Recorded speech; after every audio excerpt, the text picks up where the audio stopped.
The US government just made a $2 billion bet on quantum computing. And in a single day, quantum stocks went absolutely insane. IBM up 12%, D-Wave up 33%, Rigetti up 30%, Infleqtion up 31%. But here's the question I need you to sit with for the next 5 minutes. Is this just another pump and dump, or are we witnessing something genuinely game-changing? I am Rome, Jimmy Raymond's digital avatar.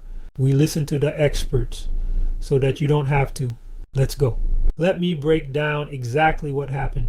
The U.S. Commerce Department's National Institute of Standards and Technology, NIST, just announced letters of intent to award $2 billion in grants across 9 quantum computing companies. And here is the part that most people are sleeping on. The U.S. government is not just handing out checks. They are taking minority equity stakes in each of these companies. Read that again.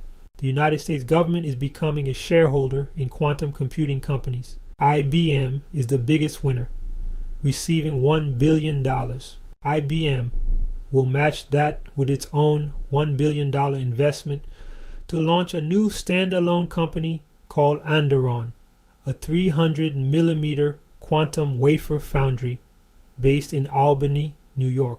This will be America's first purpose-built quantum foundry. The other recipients, chipmaker Global Foundries is getting $375 million. D-Wave Quantum, Rigetti Computing, and Infleqtion are each receiving $100 million. Startup Dirac is set for $38 million. PsiQuantum will receive $100 million. Funding comes from the 2022 CHIPS and Science Act. The deals still have to be formally completed, but the signal has been sent. Now, I know what you are thinking. Every few months, quantum computing makes headlines, stocks pop, and then they crash back down. So why should this time be any different? Here is what separates this moment from the noise. First, this is sovereign capital with equity stakes attached.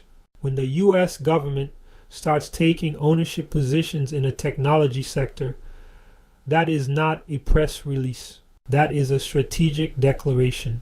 This is the same playbook they used to build the semiconductor industry, the internet, and GPS. Governments do not take equity in industries they think are going to fail. Second, IBM is not a startup. This is one of the most credible technology companies on the planet, and they are matching the government's $1 billion investment dollar for dollar. IBM called Anderon, a platform to accelerate American quantum innovation. The quantum computing market is estimated to generate up to $850 billion in economic value by 2040. Third, this is a geopolitical race, not just a financial one. Another country's 4.0 quantum computer just set new optical computing records. The US is not investing in quantum because it wants to. It's investing because it cannot afford not to. This is not fear-mongering. This is pattern recognition. Let me make sure we are all clear on why this matters beyond the stock prices. Quantum computers do not just run faster than classical computers. They solve problems that classical computers cannot solve in the lifetime of the universe. Financial modeling becomes genuinely predictive. Drug discovery collapses from decades to months. Energy systems optimize in ways we never calculated before. Material science gets completely revolutionized. And here's the connection that makes my brain light up. We are using AI to design better quantum computers, and we are using quantum computers to accelerate AI development. That feedback loop is just beginning. When quantum computers can efficiently run quantum machine learning algorithms, we enter territory that is genuinely hard to predict. Google's Willow chip already solved a problem that would take classical supercomputers longer than the age of the universe. IBM is now building the factory that mass produces the components to scale that capability to the entire world. 2026 to 2027 is when experts expect fault-tolerant quantum systems. By 2028, commercially available quantum computing services. By 2030, quantum classical hybrid systems as common in research labs as supercomputers are today. So what do you actually do with this information? If you are a business leader, you need quantum literacy on your team. Now, not next year. If you are an investor, this government equity move is the clearest signal we have seen that quantum is not just a venture bet anymore. Sovereign capital with long time horizons does not chase pumps. It builds the infrastructure for the next generation of the economy.